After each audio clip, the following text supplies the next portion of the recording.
There are moments when a person can walk into a room and feel the air shift, as if everyone silently agreed to step 1 inch farther away. The strange part is that nothing obvious happens. No insult, no confrontation, just a quiet rearranging of distance, subtle enough to ignore, sharp enough to sting. Most people never learn why. Most people assume it's fate or personality or some unnamed flaw, clinging to them like static. But the truth begins long before any of that, with one ordinary day and one person who never understood the invisible lines around her. And through her story, you'll see the invisible lines that shape your own life too. Maya sat on the 3rd floor balcony of her apartment building, watching the early evenings settle over the city. She carried the kind of presence people would describe as put together: straight posture, crisp clothes, a calmness that rarely cracked. Her neighbor, a retired math teacher named Mr. Coe, once joked that she was the kind of person who probably alphabetized her spices and ironed her pillowcases. She laughed politely because she did neither, but she understood why he thought that. People always assumed she hovered somewhere just above the rest, just out of reach. That night, she waited for her friend Andrés, who lived in the same building. They'd grown up in the same neighborhood, drifted apart, then reconnected years later when life circled them back into proximity. He was different from her, in every possible way. Messy, loud, joyfully chaotic. He lived with paint under his nails, crumbs on his shirt, and a soul that seemed allergic to straight lines. He was the kind of person who apologized frequently but never convincingly, because life always felt like a series of delightful accidents for him. When Andrés arrived, he didn't knock. He burst onto the balcony holding 2 cans of flavored sparkling water he'd grabbed from his fridge, despite knowing Maya wouldn't drink the cherry lime one. He handed her the kid anyway, then shrugged with a grin when she raised an eyebrow. "Thought maybe you'd change your mind about the flavor," he said. She hadn't, but she let the moment pass. They talked for a while about work, the usual frustrations, the news, nothing heavy. But Andrés kept circling back to a story from earlier that day, a meeting he had messed up. He told it dramatically, reenacting every awkward detail, emphasizing the moment he tripped over his own bag and spilled his coffee on a co-worker's presentation folder. "I swear the universe keeps nudging me just so it can laugh," he said, laughing at himself. Maya smiled softly, but she didn't understand how he could be so carefree about mistakes. She could still remember every blunder she'd made in the last year, cataloged neatly in her mind like evidence boxes. The very idea of sharing them publicly felt like peeling back her skin. Andrés leaned back in his chair and glanced at her with thoughtful expression. "You ever notice how people always share their mess with me? I don't even ask. I think they can just smell that I'm one giant walking oops." Maya shook her head. "People trust you. That's all. Maybe, or maybe they look at me and think, there's no point pretending with this guy." He laughed again, but there was truth underneath it. "It's funny. You can be the most capable person in any room, but if you seem too perfect, people freeze up." She didn't react. Not outwardly. Inside, something shifted. She'd heard variations of that sentiment her entire life, usually from people who later drifted quietly out of it. Someone once told her she was intimidating without meaning to be. Another said she felt too polished, as if that were an accusation. Those words always sliced through her, but she never showed it. She learned to simply nod and move on, like she was expected to. Andrés didn't notice the ripple in her silence, but something else did. The quiet tension that follows a person who believes they have to be flawless just to be accepted. The evening breeze moved past them. Lights turned on across the city. And while their conversation seemed to end there, something far more important was beginning inside her. Something she wasn't prepared to face. Because what Andrés said wasn't the part that changed everything. What came next would make her question everything she thought she understood about connection. Maya didn't sleep that night. She lay awake staring at the faint ceiling glow, the kind that cities produce when the night is never fully dark. Something Andrés had said kept replaying, looping like a quiet hum behind her ribs. "You could be the most capable person in any room, but if you seem too perfect, people freeze up." The sentence was harmless in tone, soft, casual, almost tossed into the air like a joke. But something inside her caught on to it and refused to let go. By morning, she pulled back her curtains mechanically, the way someone resets a ritual they don't believe in anymore. Her routine was polished to a shine. Same breakfast, same mug, same black notebook with the neat handwriting. It was her armor, her structure, her reassurance that she knew who she was. Except today, the armor didn't feel protective. It felt tight.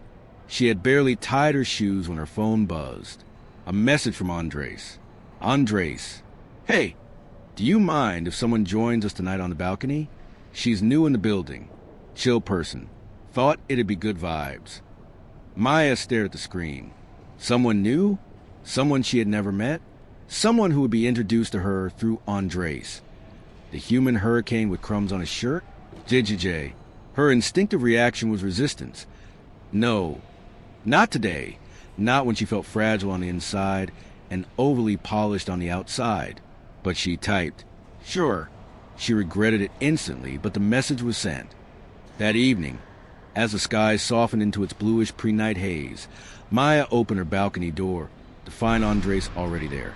And beside him stood a woman she didn't recognize, the third character. Her name was Celine. Celine wasn't chaotic like Andrés, nor composed like Maya. She had a kind of unstudied ease that made her look like she took up exactly the right amount of space. No apology, no performance. A denim jacket, a loose dark braid, eyes that seemed to smile before her mouth did. Hi, she said warmly. You're Maya. Andrés has told me you're the most organized person he's ever met. Maya wanted to laugh politely or deny it or say something modest and graceful, but her throat tightened. The stereotype again, the polished one, the tidy one, the spotless one. She managed a small smile instead. Celine settled into a chair, crossing her legs casually, and opened a small notebook of her own. Not neat, not messy, just human. A mix of scribbles and highlighted lines and doodles. Andrés nodded toward it. Celine's doing a degree in social psychology. She's obsessed with why people act weird around each other. Celine groaned. Not obsessed, just curious. Humans are puzzles that move. Then she looked directly at Maya, studying her with a gentle curiosity that wasn't intrusive but felt disarming. Actually, Celine said slowly, I'm working on something right now called the Pratfall Effect. Have you ever heard of it? Maya shook her head. Celine continued, but not academically, not stiff, not like a lecture, more like a storyteller sharing a secret. It's a concept introduced by psychologist Elliot Aronson in the 1960s, she said. He found something fascinating. People don't naturally trust perfection. In fact, when someone seems too flawless, others pull back. Maya's breath caught. Celine didn't notice. She kept talking, animated. Aronson ran experiments showing that when a high-performing person makes a small mistake, a spill, a stumble, a slip, they actually become more likable, more relatable, more human. But if someone's already considered average or mediocre and they make the same mistake, the effect doesn't work. Andrés pointed a dramatic finger at her. That's literally my whole life. Celine laughed, but Maya felt something cold and hot at once spread across her chest. Celine leaned back. People need proof that the people they admire are human too. Otherwise, admiration becomes distance. The sentence landed sharply. The breeze shifted again, carrying a loose strand of Maya's hair across her cheek. The smallest imperfection. She pushed it back quickly, too quickly, almost angrily. Celine noticed, not with judgment, just observation. And Maya realized with sudden clarity that Celine wasn't just here casually. She was going to be the mirror, the catalyst, the one who accidentally peeled back the layer Maya never allowed anyone to see. And as the night grew darker and the city lit the sky from below, Maya felt something beginning, something uncomfortable, something illuminating, something she could no longer avoid. Because this was no longer just about social psychology or an academic term. This was the moment three lives would collide. The polished one, the chaotic one, and the one who understood the science of why they both felt misunderstood. And in the quiet space between their voices, Maya sensed that her own invisible lines were about to be drawn, revealed, and rewritten. The next morning, Maya found herself lingering in the small cafe on the corner of the street, the one with the chipped paint and the faint smell of cinnamon. She had been invited by Andrés, who insisted that the best way to shake the tension from the previous evening was a slow breakfast, black coffee, and the kind of idle chatter that didn't demand perfection. Andrés had a mischievous grin plastered across his face as he waved from the corner table, clearly pleased with his ability to drag her into this spontaneous plan. Sitting down, Maya noticed another figure already occupying the cafe, a young man sketching in a notebook, his pencil moving in rapid, precise strokes. His name was Leo, a freelance illustrator who shared the building with them both, but rarely ventured beyond the hallway of his apartment. Unlike Andrés, Leo carried a calm, meticulous energy that bordered on the methodical, yet was punctuated by bursts of clumsiness. He frequently knocked over his coffee cup when reaching for his pencil, dropped pens, and once even tripped on the step leading into the cafe. Somehow, these minor missteps didn't diminish his aura of competence. They humanized it. Andrés nudged Maya lightly. "You've met Leo, right? The guy who paints like he's in another dimension, but still manages to spill his drink 3 times a week." Maya smiled faintly, nodding. She had seen Leo's work in the building's shared gallery space, a series of surreal cityscapes, precise lines offset by bursts of chaotic color. His art demanded respect, yet seeing him fumble while ordering his latte made her realize something Andrés had been hinting at all along. Perfection and approachability were often at odds. Leo looked up from his sketchbook, his pencil still in hand, and offered a small, awkward smile as Maya and Andrés settled at the table. "I hope I'm not interrupting," he said, though the truth was that his presence didn't feel intrusive. His clumsy apology for the tiniest things, his coffee order forgotten, his sketchbook sliding perilously, was endearing. Andrés, of course, found it endlessly entertaining, and Maya felt an unfamiliar warmth, a subtle shift she hadn't anticipated. As they talked, Andrés recounted another story from work, one that involved a client meeting gone wrong. He had mispronounced a name, knocked over a stack of papers, and accidentally sent an incomplete file to the entire team. "It was catastrophic," he said, laughter threading through his words. "But somehow, people still like me afterward. Can you believe it?" Maya listened, slowly realizing the psychological truth Andrés was hinting at. This was the Pratfall Effect in action, a term she had once read about, but never fully understood in practice. Elliot Aronson, a renowned social psychologist, had discovered that when highly competent individuals make a small, humanizing mistake, they are often perceived as more likable. Their flaw didn't diminish them. It created an unexpected connection. A misstep could act as a bridge rather than a barrier. Leo, who had been quietly sipping his coffee, chimed in. "I think I understand that," he said softly. "I've always worried that my clumsiness makes people take my work less seriously. But sometimes, when someone laughs at me over it, it feels like they actually see me, not just my work, but me." Maya felt a pang of recognition. This was what she had feared for so long, the vulnerability of imperfection. Yet, watching Andrés and Leo interact, she began to see the paradox. It wasn't weakness. It was a glue that allowed human connection to form. Competence paired with a small misstep didn't repel people.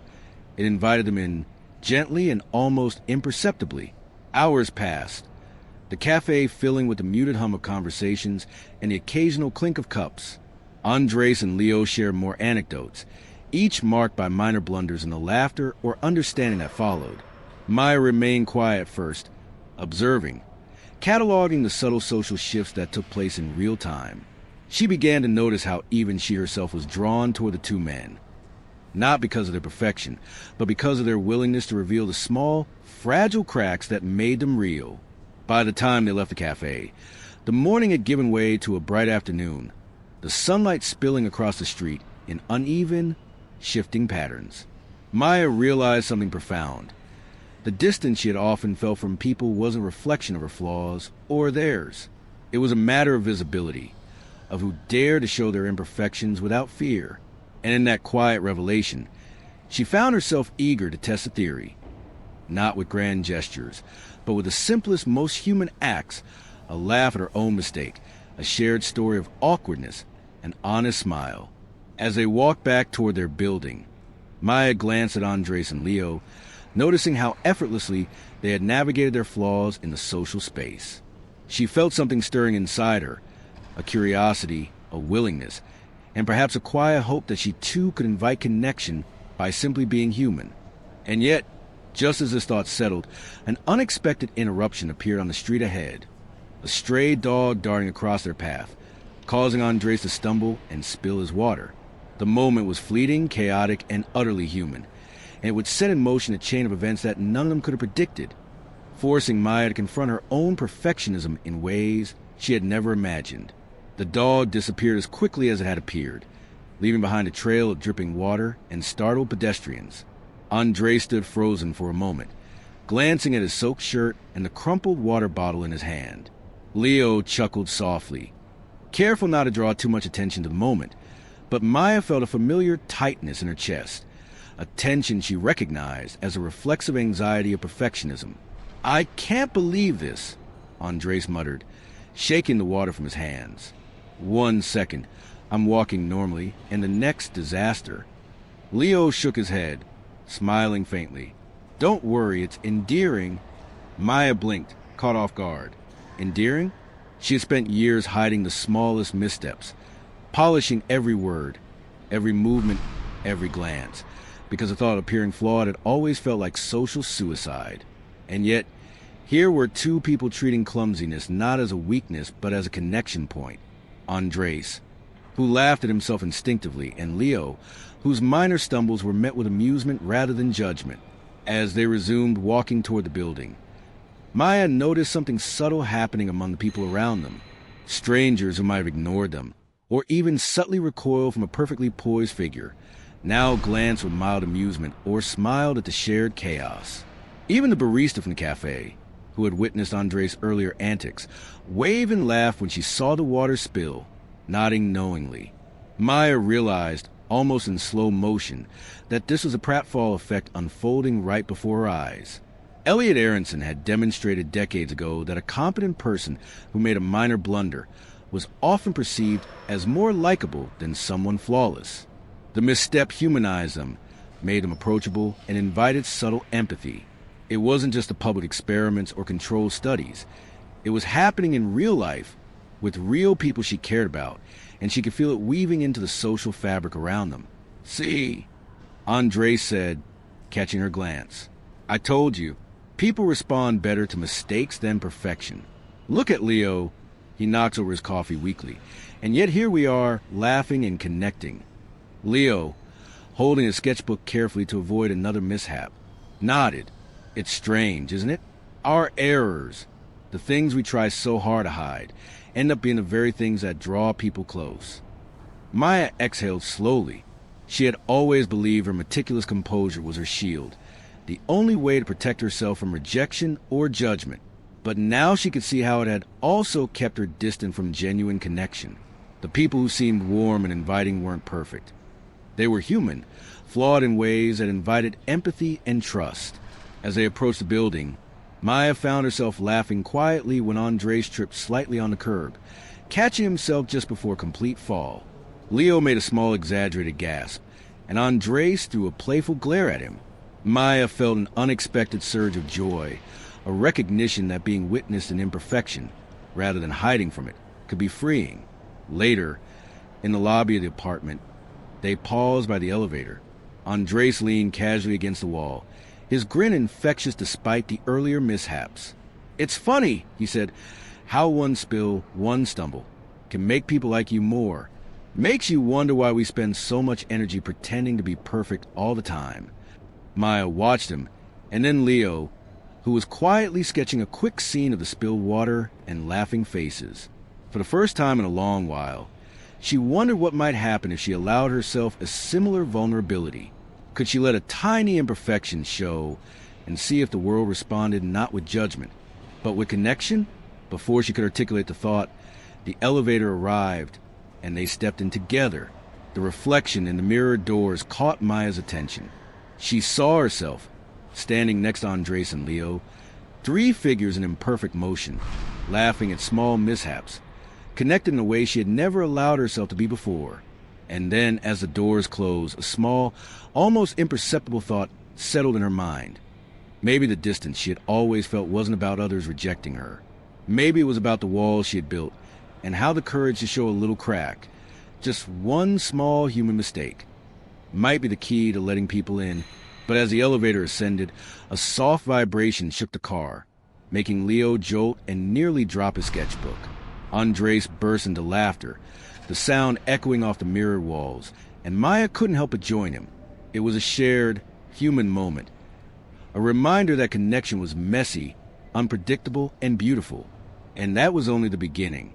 When the elevator doors opened, they stepped out into the softly lit corridor of their building, the hum of the city below echoing faintly through the walls. Maya felt the lingering warmth of the elevator laughter still clinging to her, a small bubble of connection she hadn't expected to carry into her day. Andrés, ever the whirlwind, spun around with exaggerated theatricality, nearly colliding with a houseplant in the corner. Leo, ever the observer, caught it deftly, his fingers grazing the leaves with a delicate care that somehow made the almost mishap even more human. "You two are a walking study in chaos and charm," he said softly, shaking his head. "I could sketch this moment forever and never get bored."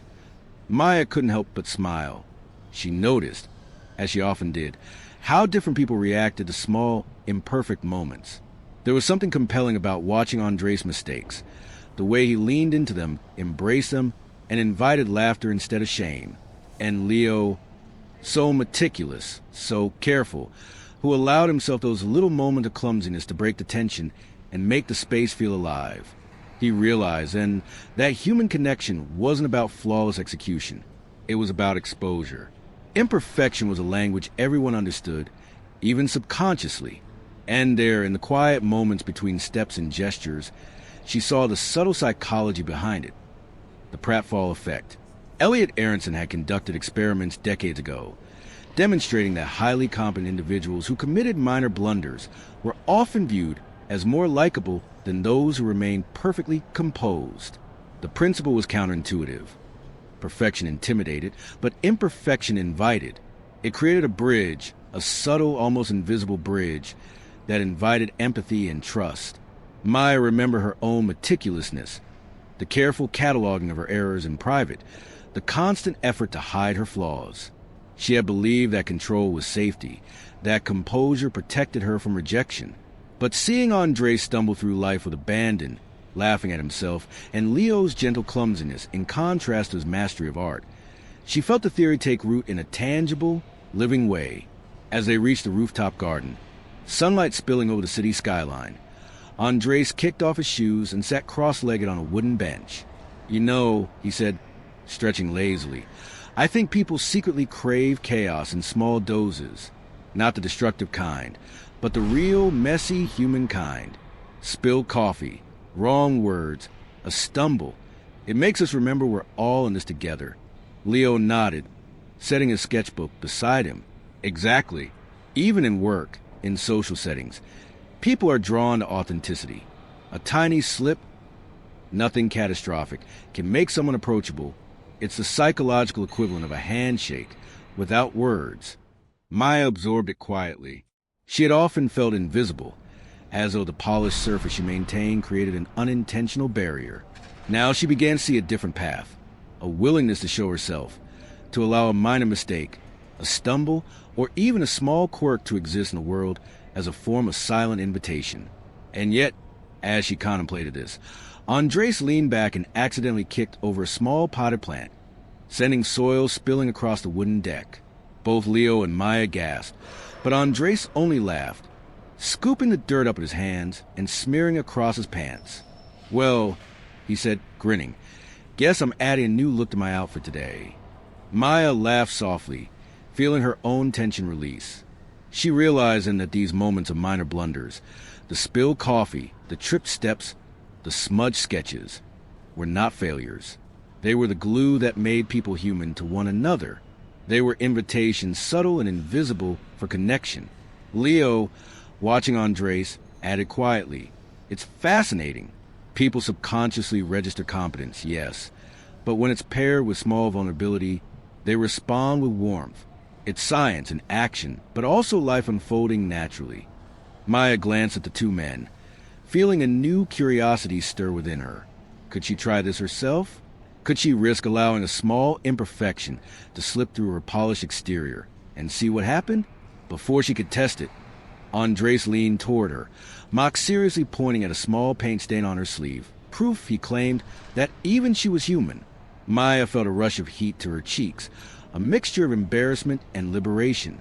The moment was fleeting yet profound. She laughed, realizing the small, unintended error had opened a space for connection between them. And in that laughter, the invisible line she had long felt separating herself from others began to blur. But as the sunlight shifted behind the skyscrapers, a shadow fell across the garden. A reminder that life was unpredictable, that connection required courage, and that the next stumble might not be as forgiving as the last. And yet for the first time, Maya felt ready to step into it, to embrace the beauty of imperfection and the unexpected warmth it could bring. The day wore on, and the three of them wandered down from the rooftop garden into the quieter streets of the city. Maya noticed how her own steps felt different, less calculated, less rehearsed. Andrés moved ahead in his usual haphazard way, nearly colliding with a street lamp, while Leo kept a careful pace, but occasionally jostled a loose strap on his bag, spilling a few sketching supplies onto the pavement. And each time, Maya saw the same subtle pattern she had begun to understand. People responded with a mixture of amusement and warmth, leaning in just slightly, smiling, and treating each minor mistake as a moment of connection rather than judgment. They arrived at a small outdoor cafe nestled between two familiar office buildings, the kind of place that seemed to exist in all major cities. Universal, unassuming, yet quietly inviting. A barista greeted them warmly, already aware of Andrés' propensity for accidental chaos, and they took a table at the corner. As they settled in, Leo reached for his sketchbook, only to knock over his coffee cup again. Brown liquid splashed across the edge of the table, narrowly missing Maya's notebook. Andrés burst into laughter. There it is, proof that perfection is highly overrated. Maya couldn't suppress a smile, even as she instinctively reached for a napkin to help Leo clean up. The moment was messy, yes, but it carried a strange sort of intimacy, a shared experience she had never encountered in her meticulously controlled life. For the first time, she considered how many times her own attempts to hide errors had erected invisible walls between herself and others. Leo, flustered but smiling, shrugged. I guess I'm just naturally entertaining, he joked, though the embarrassment lingered. Maya noticed that it wasn't so much the blunder itself that mattered. It was how it was perceived. When accompanied by humility, self-awareness, or even humor, a mistake could transform into an invitation. This, Andrés said, gesturing at Leo and himself with mock gravitas, is the Pratfall Effect in full swing. High competence plus small flaw equals instant likability. Maya frowned slightly. It seems almost unfair, she admitted softly. I've spent years carefully managing how I appear, and yet here you are, spilling coffee and tripping over yourself, and people are drawn to you. Leo tilted his head thoughtfully. It's not unfair. It's human. People connect with people, not with perfection. Even social psychologists like Aronson would say that vulnerability, small controlled vulnerability, is a bridge rather than a barrier. Maya nodded slowly, considering it. She thought about her interactions at work, with friends, even casual acquaintances. How often had she measured herself against some invisible standard of composure, only to find that the distance between herself and others persisted. Perhaps, she realized, connection didn't come from demonstrating flawlessness. It came from revealing the cracks, however small, that made her real. The afternoon sunlight shifted, casting golden patterns on the table as they talked. Andrés recounted a story from his latest project at work, a presentation he had botched by forgetting a colleague's name mid-discussion. He exaggerated the stumble, acting out the fumbling hands and sheepish apology. Leo laughed, and Maya, for the first time, allowed herself to see the humor and imperfection without internal judgment. Psychology wasn't just an abstract concept anymore. It was alive, visible in the small, shared moments of life. Each misstep, spilled coffee, a tripped step, a fumbling story, was a subtle invitation to connection. Aronson's experiments weren't just theories confined to academic papers. They were tangible, unfolding in the laughter, the empathy, and the subtle adjustments of the people around them. Maya reached for her own coffee, and in a rare moment of spontaneous impulse, she tilted the cup slightly too far, sending a small dribble across the edge of the saucer. Andrés and Leo both leaned in, expressions immediately softening, and she felt a wave of relief and unexpected warmth. It was as if a tiny, symbolic barrier had fallen. By allowing a small imperfection to show, she had invited them closer. "See," Andrés said with a grin.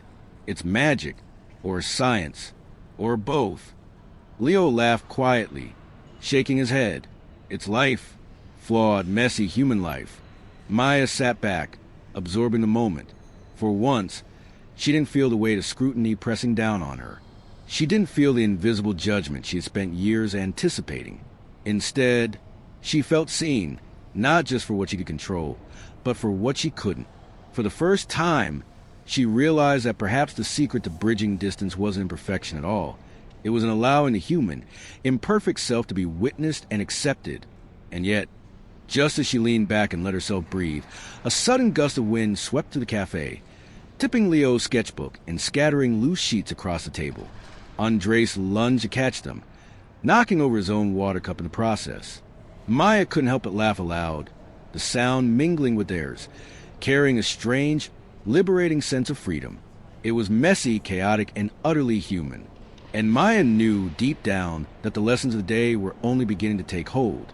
The scattered sketch papers lay on the table like a small constellation of chaos, each sheet a miniature narrative of lines, smudges, and unfinished ideas. Maya bent down, instinctively gathering a few pages, and noticed how Andrés and Leo move around her in fluid, unplanned patterns, navigating spilled water, toppled cups, and rogue leaves blown in from the street. The scene was imperfect in every conceivable way, yet hummed with a sense of life that no meticulous order could replicate. Maya's mind drifted, reflecting on how often she had avoided such messiness. She had cultivated routines, habits, and behaviors designed to prevent even minor embarrassment. Every gesture measured, every word calculated, every glance rehearsed. But here, in this unplanned chaos, she felt something shifting inside her, a subtle loosening of the internal grip she had maintained for years. Andrés, ever the provocateur, deliberately picked up a loose pencil and pretended to juggle it before dropping it with an exaggerated flop onto the floor. "Ladies and gentlemen," he declared dramatically, "observe a true master of human error in action." He threw a wink at Leo, who chuckled and pretended to be scandalized. Maya felt a flicker of amusement, a warmth she had never permitted herself to display in public before. She realized that the energy of imperfection was contagious, pulling her along even as she clung, silently, to her ingrained habits of control. Leo, quiet but keenly observant, added softly, "There's research suggesting this exact phenomenon. Aronson and colleagues found that when someone highly competent commits a minor blunder, observers often like them more, not less. It's called the Pratfall Effect." He paused, as if weighing the words to their resonance. "It's counterintuitive, but true. Competence without vulnerability can intimidate, but small imperfections humanize." Maya nodded, absorbing it. She realized she had experienced the effect herself, though unwittingly. People who had stumbled in her presence, like Andrés repeatedly spilling coffee, or Leo's occasional fumbling with the supplies, elicited a warmth she hadn't felt from those who maintained flawless composure. The principle was simple yet profound. Imperfection wasn't a weakness, it was a social magnet. For the first time, she considered what might happen if she allowed herself to participate fully in these moments. She deliberately reached for a cup of coffee, pretending to trip slightly as she moved back toward the table. Andrés caught her elbow mid-sway, both of them laughing at the minor spectacle. Leo's eyes softened, a quiet acknowledgement passing between them.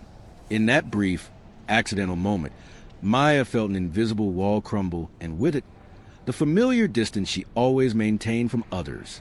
"See," Andrés said, gesturing broadly, "we're all messy, all human, and that's the beauty of it.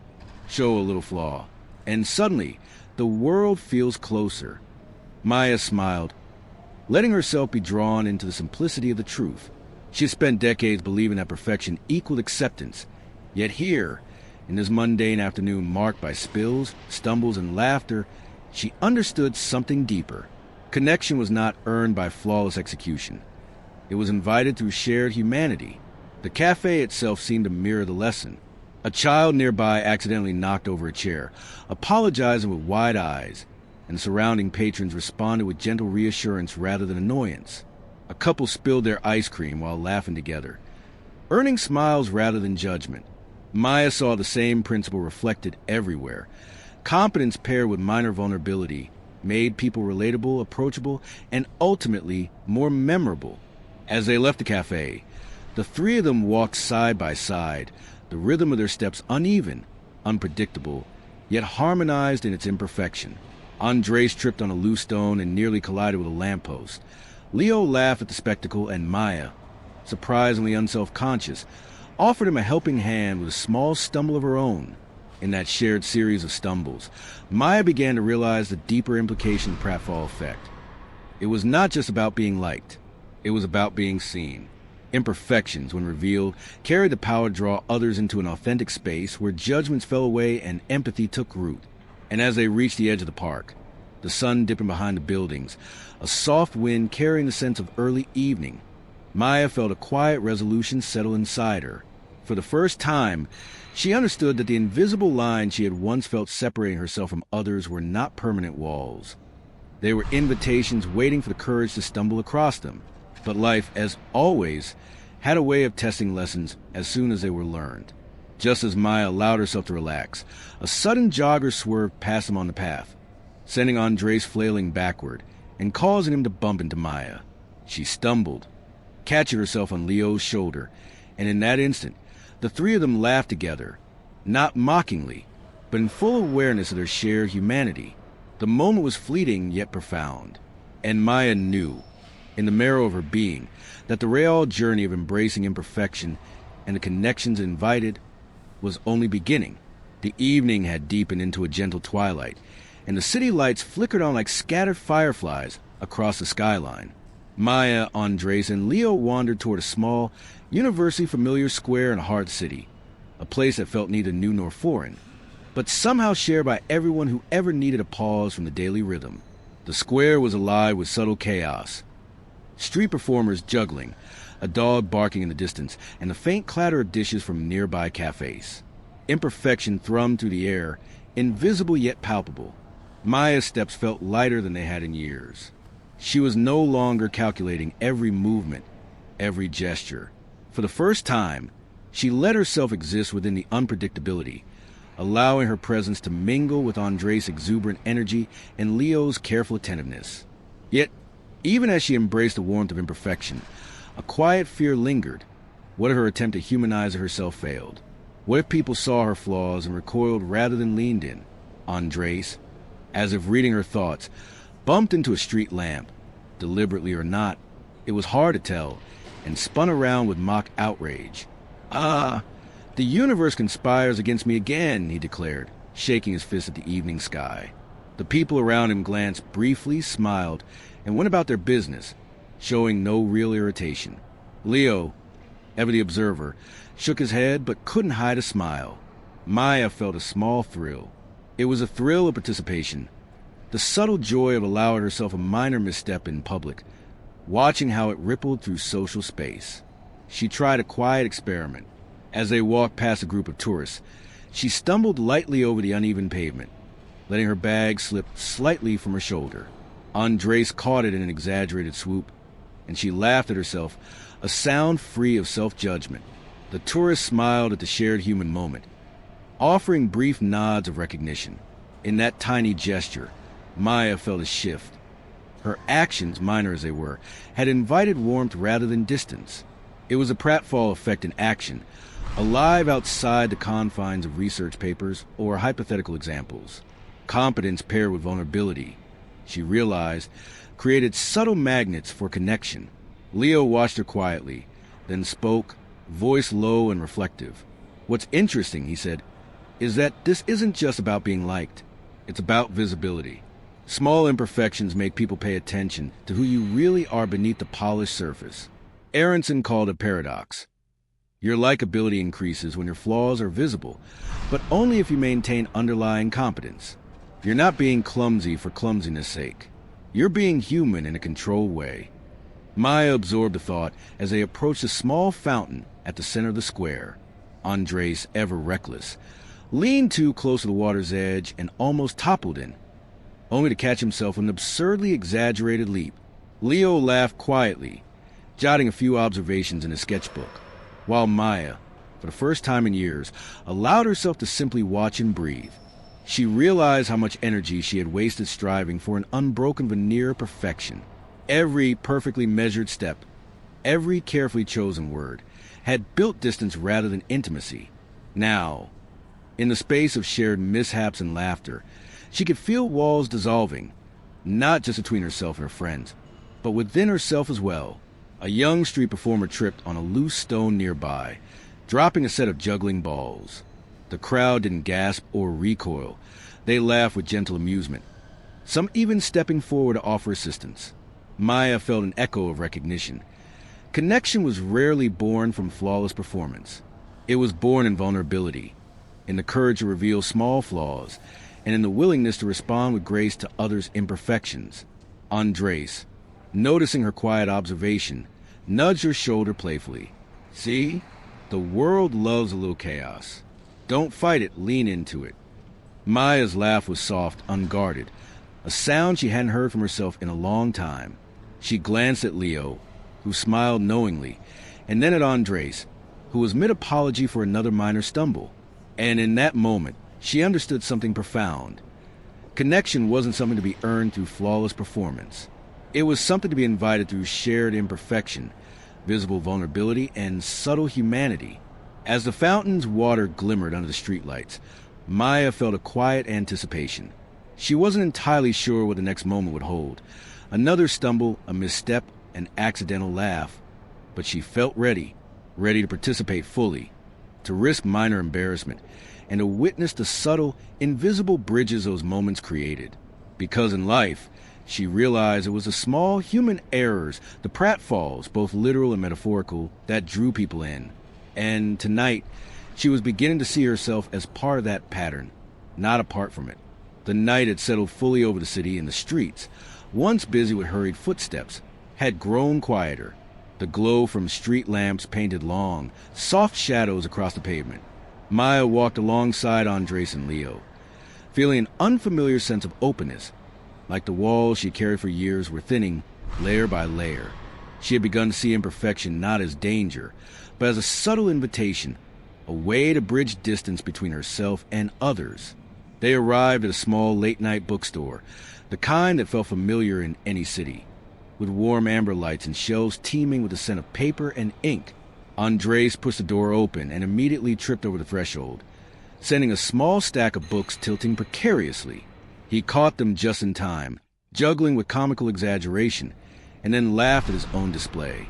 Maya felt a ripple of warmth through her chest, recognizing the familiar pattern. Competence paired with minor mistakes drew empathy, curiosity, and connection. Leo chuckled quietly, shaking his head, and Maya realized that even the subtle shared acknowledgement of Andrés' stumble created intimacy. She glanced down at her own hands, thinking about the countless times she had rehearsed movements and words to prevent any flaw from appearing. What if she allowed herself a small, deliberate misstep here? As they wandered through the aisles, Maya pretended to misplace a book, knocking it slightly off the shelf. Andrés and Leo both noticed, reacting immediately, not with criticism, but with small gestures of assistance. Andrés leaned over, exaggeratedly dusting his hands, as if offended by the mere idea of imperfection, while Leo gently steadied the book in place. And Maya, feeling a strange thrill, laughed. A laugh she had never allowed herself in these quiet, solitary spaces. It was in that moment she recognized a subtle truth. The Pratfall Effect wasn't just social theory. It was alive in real life, in these quiet, almost invisible exchanges. Minor errors or stumbles, when paired with underlying competence, invited warmth, approachability, and genuine human attention. Maya believed her meticulousness kept people close, but now she saw it had often done the opposite. Her perfection had built invisible walls, Small imperfections could now gently dissolve them. Andrés, noticing her shift, smiled knowingly. You see it, don't you?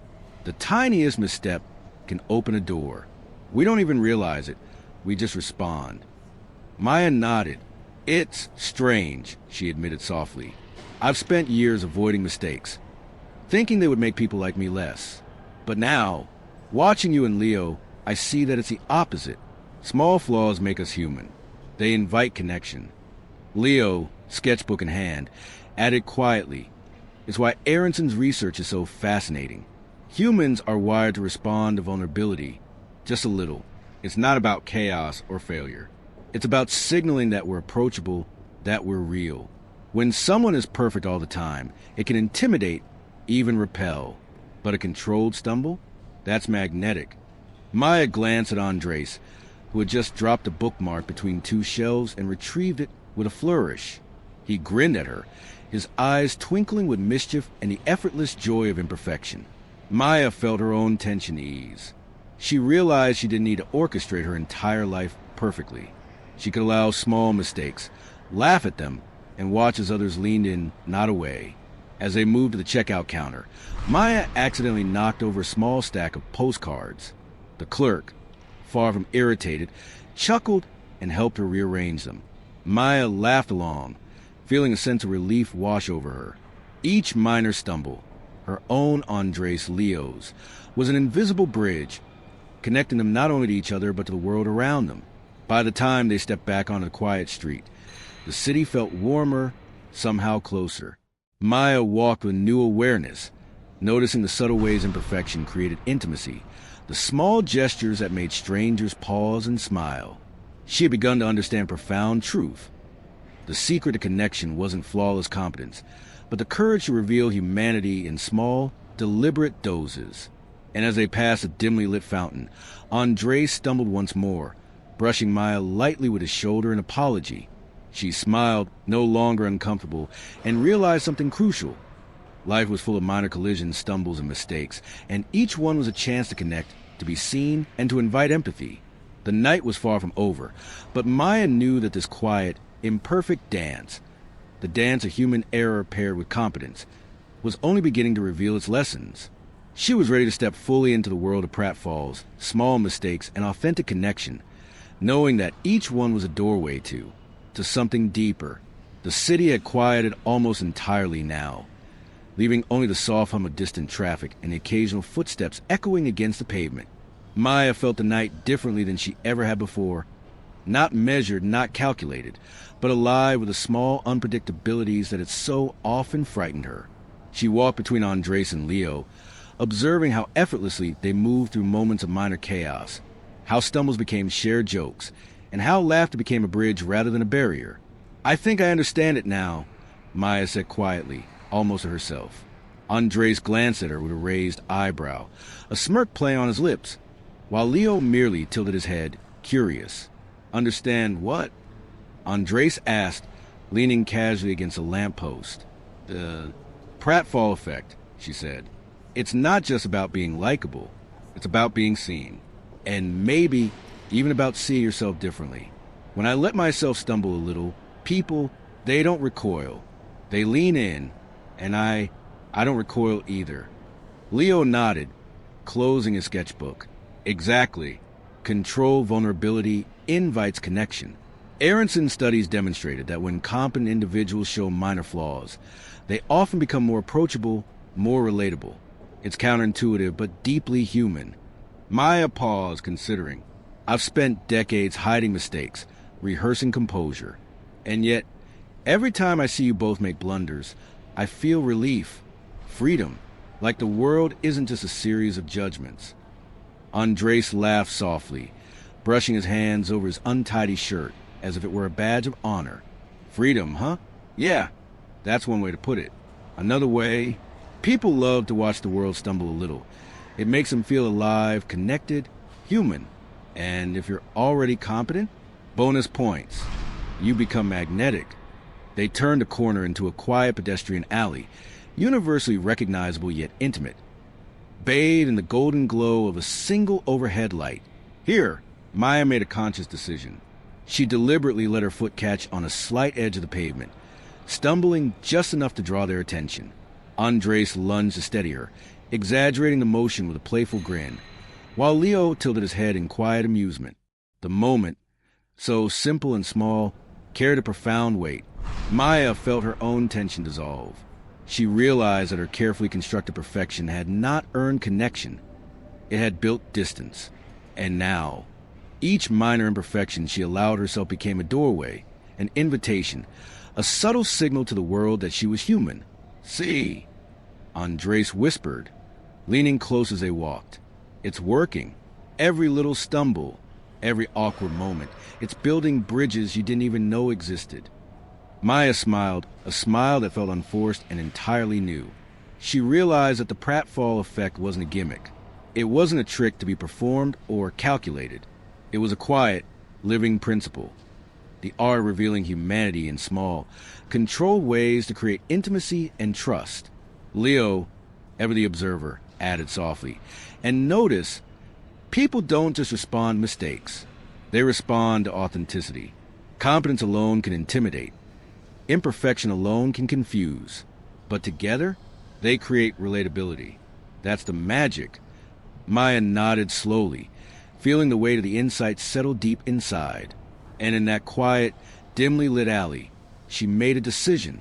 She would test this principle further, not just in small, accidental moments, but consciously. She would risk minor embarrassment to see what human connection truly felt like when perfection was no longer the measure. And as the three of them continued down the street, a loose stack of papers tumbled from Leo's sketchbook, brushing against Maya's leg. She caught them instinctively, laughing aloud, and felt it. The subtle, invisible pull of shared imperfection, the quiet magnetism of flaws made human. For Maya, it wasn't just theory anymore. It was living, breathing, unfolding around her in real time. And the night seemed to hum with possibility. Each small stumble a chance to connect. Each laugh a thread weaving her closer to the people around her. And she knew with quiet certainty that this night was only the beginning. The next morning hit differently for Maya. Usually, she woke with familiar tightness in her chest, a mental checklist already forming, a silent reminder that every step of her day required precision. But today, there was something else in that space. A looseness, a tiny ripple of anticipation. She stood in front of her bathroom mirror, brushing her hair, noticing how she always smoothed the same stray piece behind her ear.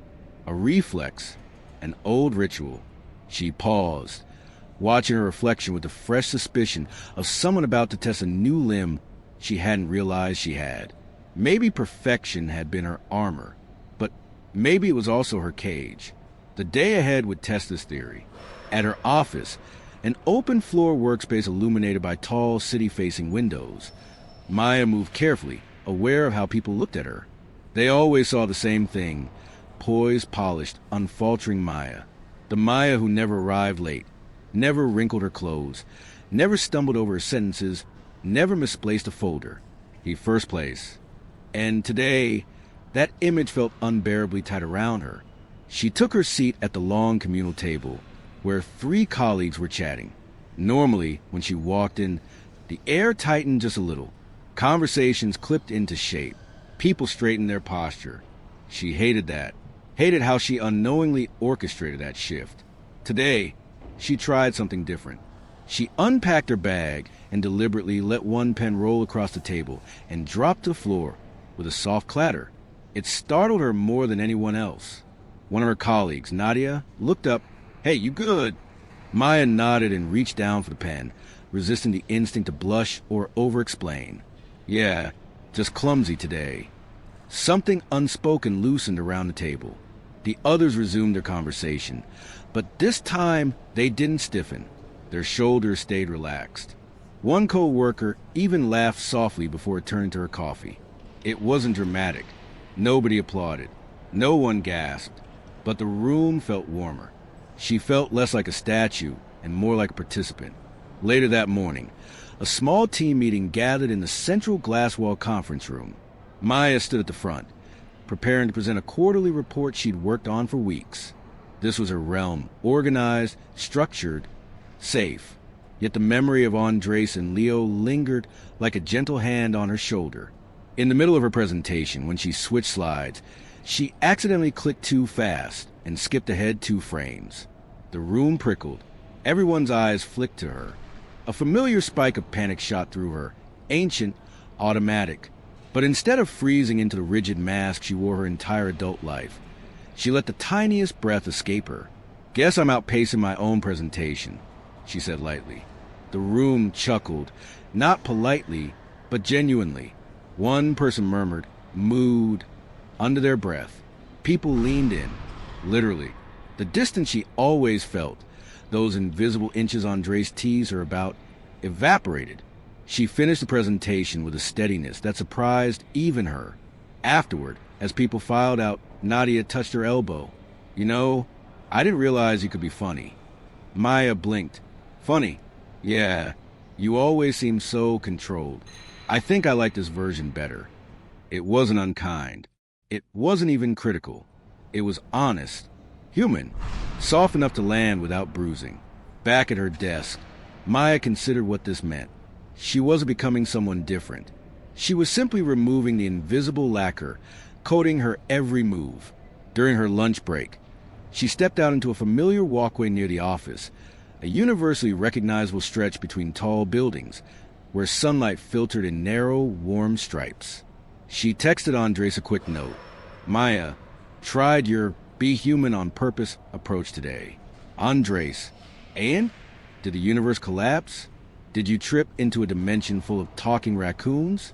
Maya, "People laughed, and talked, and didn't shrink away." Andrés, "Congrats. You've unlocked level 2. Control chaos." She smiled at her phone, then typed. Maya, "It feels strange. Good strange. Like I've been holding my breath for years." Just then, a message from Leo appeared. "Leo, small imperfections act as social antioxidants. Use them deliberately, and you'll reduce the interpersonal oxidation that normally builds up." She laughed out loud. Leo and his metaphors. But she understood what he meant. Social friction, distance, stiffness could be dissolved in the presence of real human imperfection. And now she had proof. As she leaned against the warm concrete ledge, she sensed that the day wasn't finished with her yet. She could feel a new unfolding ahead, a moment where the principle would be tested not in small, controlled ways, but in a scenario that truly mattered. For the first time in her life, Maya wondered what it might look like not just to stumble, but to fall, to see what bloomed in the cracks. Ahead of her, the afternoon stretched open, humming with possibility, and some shift in the air she couldn't yet name, suggested that the next test wouldn't be small at all. Maya stayed still for a long moment, listening to the soft from the cafe lights, the quiet clinking of cups, the gentle stir of strangers moving through their night. Andrés and Layla didn't speak either. Something about silence felt earned now. Not the kind that grows from fear, but the kind carved by understanding. "Isn't it strange," Maya finally whispered, "how one small stumble can shape the way we see ourselves?" Layla tilted her head. "Not strange," she said softly. "Human." Andrés stretched his arms on the table, thinking. It's exactly what psychologist Elliot Aronson described in the 1960s. The Pratfall Effect. People who seem competent become more likable after a small mistake. It makes them real, approachable. Layla added, he tested it using recordings, actors spilling coffee, fumbling words, and found they actually became more attractive to listeners after the stumble, more trustworthy, more relatable. Maya took that in, her expression shifting into something contemplative. But the science says mistakes make us more human. Why do we still assume we're being judged for them? Andrés smiled gently. Because assumptions are easier than truth. Another psychologist, David Dunning, one half of the famous Dunning Kruger effect, once said people underestimate how little others think about our failures. Our minds exaggerate our flaws because we're the ones who replay them. Layla sipped her coffee, and social psychologist Thomas Gilovich found the same thing. He studied something called the spotlight effect, the belief that everyone notices our mistakes far more than they actually do. She tapped her temple. But really, most people don't notice. and the ones who do forget quickly. Maya laughed quietly, the tension in her shoulders melting. So the Pratfall Effect isn't just a concept. It's a mirror, a reminder. Andrés nodded. A reminder that imperfection is social glue. Trying too hard to look flawless only makes us distant. Layla leaned forward. Think about every person who ever felt safe to you. Were they perfect? Or were they warm? Flawed? Real. Maya breathed out. Real. The cafe door chimed as a group walked in, laughter echoing behind them.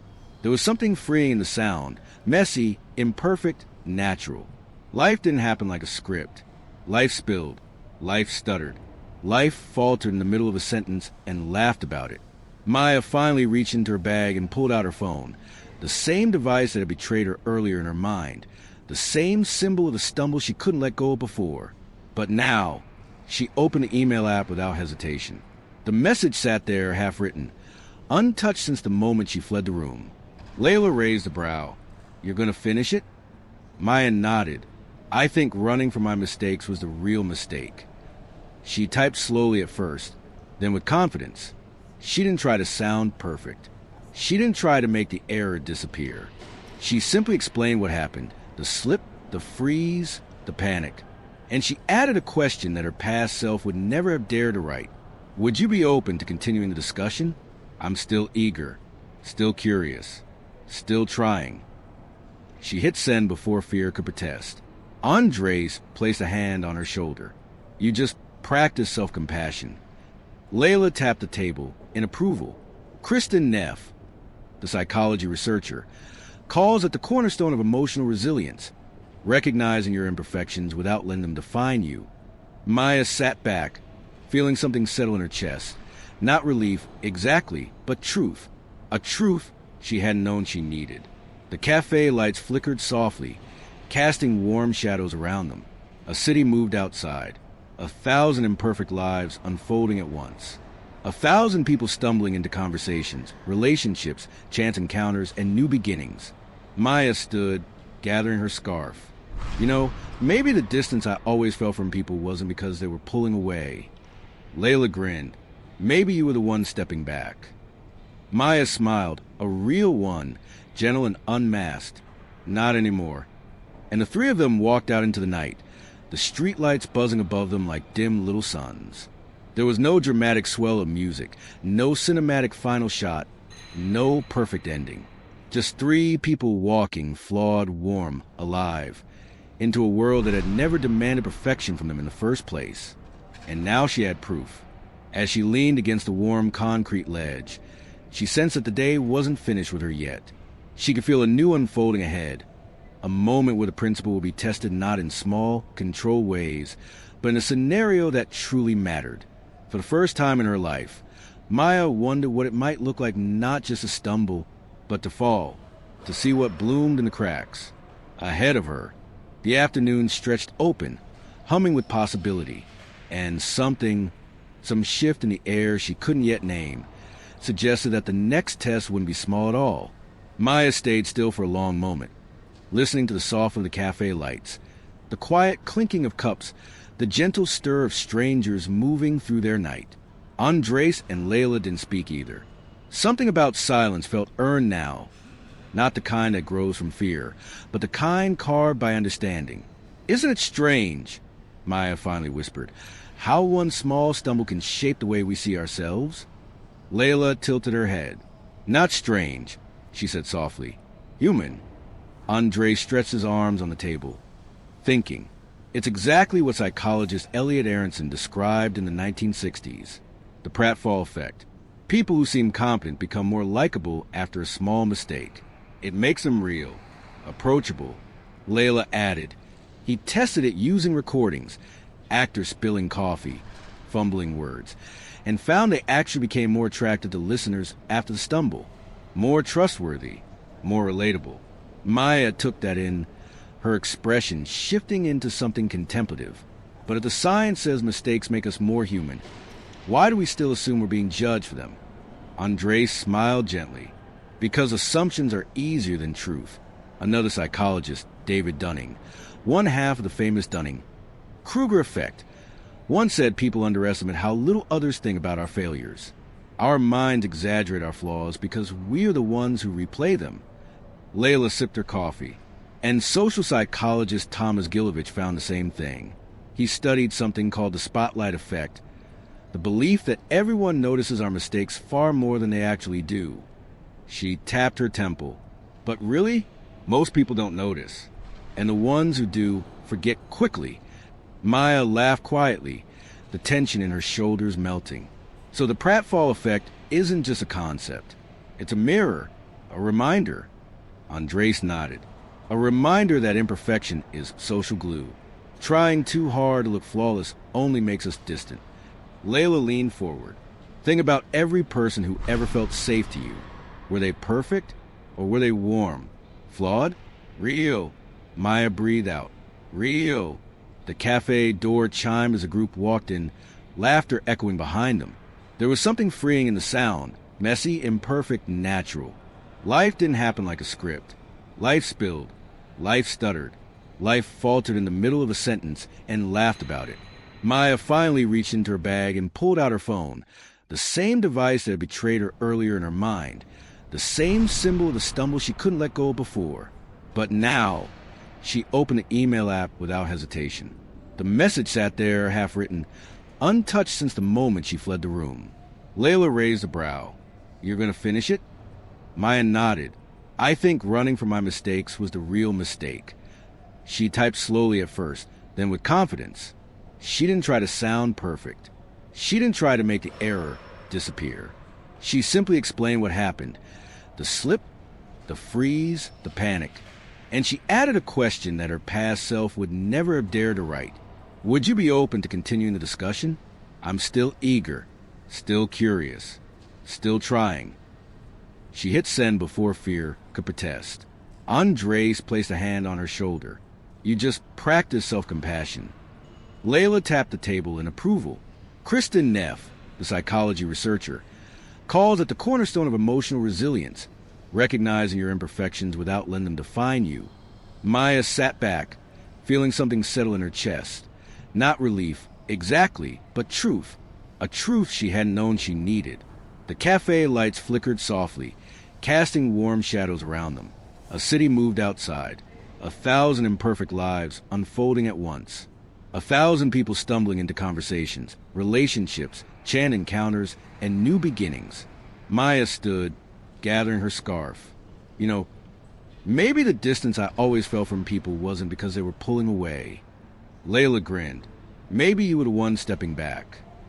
Maya smiled, a real one, gentle and unmasked. Not anymore. And the three of them walked out into night, the streetlights buzzing above them like dim little suns. There was no dramatic swell of music, no cinematic final shot, no perfect ending. Just three people walking, flawed, warm, alive, into a world that had never demanded perfection from them in the first place.